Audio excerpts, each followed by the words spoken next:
Keeping track of truths and lies, good guys and bad guys was as difficult as ever this week, but most people managed to survive it. Most people. Let's start by seeing which lies crumbled in the past on the farm. The lesson of the week involves deciding whether or not to approve a drone strike. Of course, it was introduced with Owen trying to be vague and deep about it. It's not always our actions but their aftermath that haunts them. Today we're going to find out who among us is strong enough to face themselves.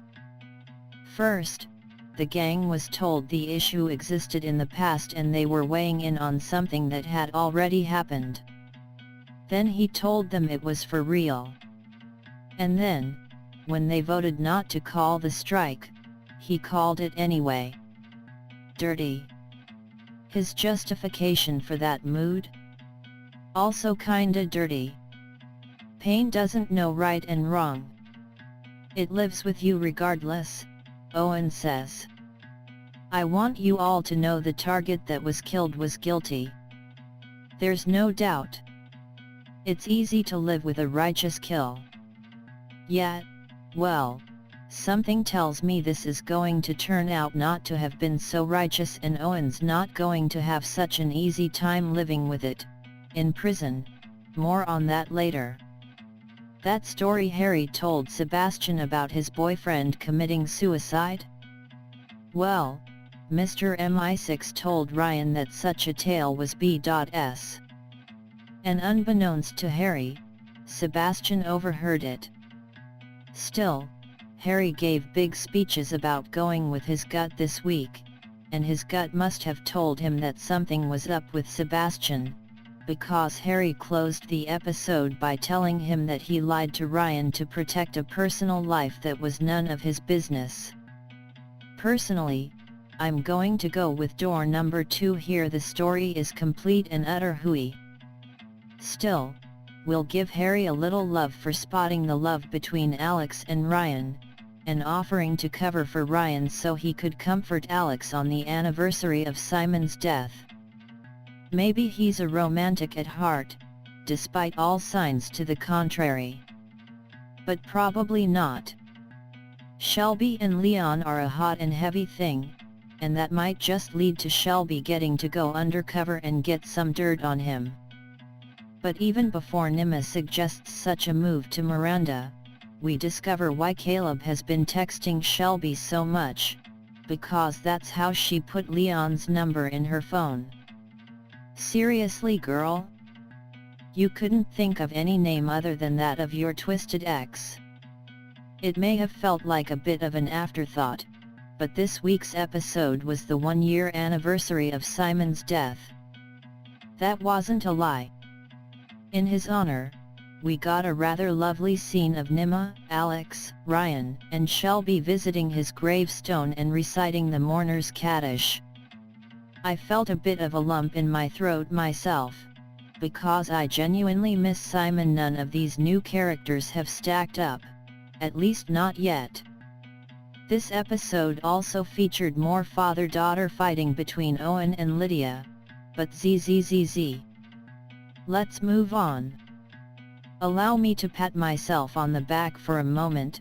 When Lydia's collar went off and Alex had to save her from choking to death, I knew there was something fishy about it. And I sensed we'd be seeing such a death coming very soon. Well, there was Lydia had the remote control, RIP wedding planner Lee. Still, it was a good ploy for Lydia to gain Alex's trust and get her hands on the hard drives. But, let's be honest, gaining Alex's trust is too friggin' easy. She and Lydia had beef from day one. Perhaps she shouldn't have been so willing to trust her after just one incident. Speaking of beef, I'm pretty sure this was the most important conversation of the episode. It certainly set up what's clearly coming later this season on the farm. Lydia, still bitter over being kicked out? Alex, I wasn't kicked out, Lydia, you threw me out. Lydia, I don't regret what I had to do. Alex, why would you? With me gone, your prize pupil rose fast. Lydia, Ryan made his own choices. My father, on the other hand, didn't have a say, did he? Alex, I tried to apologize for that. Lydia, try it in person next time. Federal prisons allow visitors once a month. That redhead hostage who claimed she worked for CNN was clearly bad news. When she overheard Lee say she'd been to Surabaya, Indonesia, on her way to Jakarta. Apparently, that's redhead's a big trigger, and she ran her into another room. A few minutes later, Lee came running back into the room and had begun recounting being asked about her travels when her collar went off and she died a bloody death. Again, R.I.P. That final scene was a bit of a jaw-dropper. We think we're seeing Reina say to the terrorists, "You were right, Diana may be one of them," but then boom. It was Nima. Reina is cuffed to a chair in another room. Lingering questions. What kind of trouble did Alex cause at the farm that got her kicked out and Owen thrown into prison? Ryan was Lydia's prize pupil. How'd that happen? At the farm, Alex was nagged at least twice, including by Ryan, about not having made a media statement about her whereabouts. By the conclusion of the episode, she still hadn't done it. How will this issue rear its ugly head? When did Reina and Nima make the switch?